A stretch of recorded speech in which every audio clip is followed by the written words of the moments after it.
Control isn't about force. It's about shaping their thoughts so subtly that they never question why they feel connected to you. When you guide their focus, their emotions, and their sense of choice, they believe every decision they make is entirely their own. And once they believe that, they will hold on even tighter because people trust their own decisions more than anything else. The final layer of control is attachment reinforcement. People don't stay because of logic, they stay because of how they feel when they are around you. The trick is to reinforce their emotional connection at key moments, so they subconsciously keep attaching their sense of comfort, excitement, and belonging to your presence. If they ever express doubt, instead of trying to argue against it, validate their feelings while redirecting them. If they say, "I don't usually trust people easily," instead of saying, "You can trust me," respond with, "That makes sense." People like you don't just trust anyone because you actually think deeper than most. Now they feel like their hesitation is being acknowledged, but at the same time, they are being guided toward the idea that they are the type of person who chooses their connections wisely. And if they've chosen to keep talking to you, then their decision must be the right one. The key to long-term attachment is creating irreplaceability. If they feel like they can have the same kind of conversations, the same kind of emotional experiences, and the same kind of connection with anyone else, they won't feel the need to hold on to you. But if they feel like what they share with you is different from what they have with others, they will see you as unique.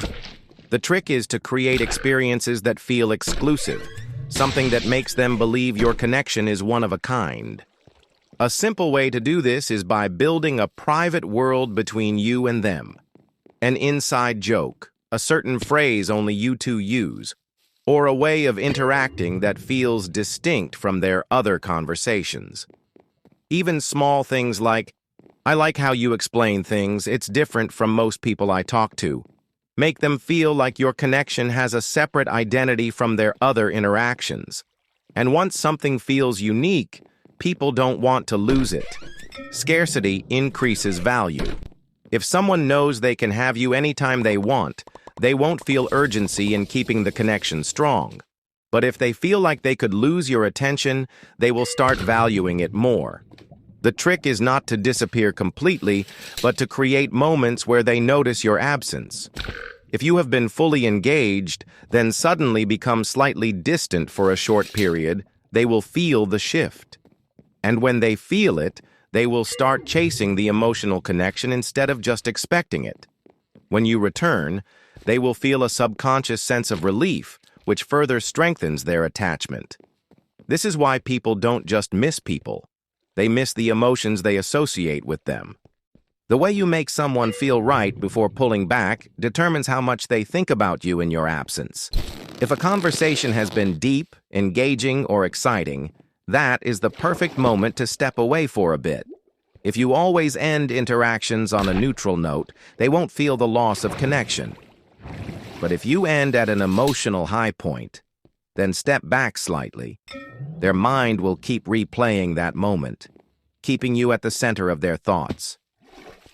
Emotional dependency is built over time, not through any single conversation. It's created by small patterns of anticipation, reward, and occasional distance. If they feel like they still have to work for your attention, if they feel like every conversation leaves them wanting a little more, if they feel like you are someone they don't want to lose, then their mind locks onto you. The strongest form of control is when someone feels attached without knowing exactly why. Once you master this, they won't just enjoy talking to you, they will feel like they need to. And once someone feels like they need you, they won't want to leave.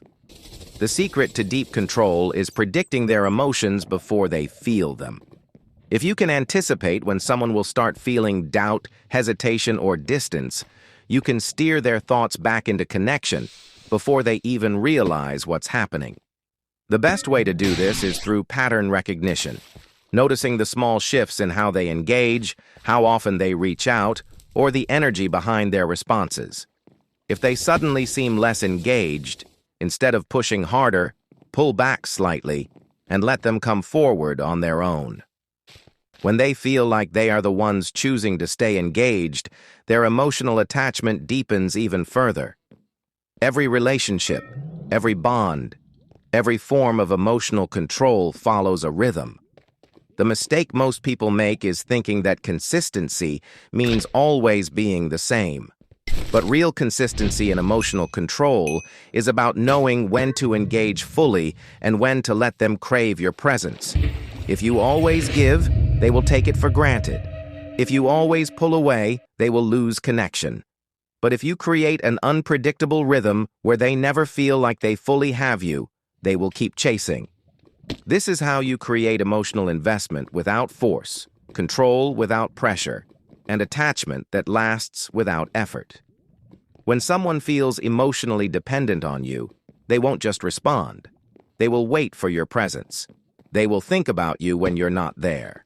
They will feel something is missing if you don't engage. And once you occupy that mental space, they will find reasons to justify why they need you in their life. If you want advanced psychological techniques to increase emotional control, persuasion, and influence, I break everything down inside my private group.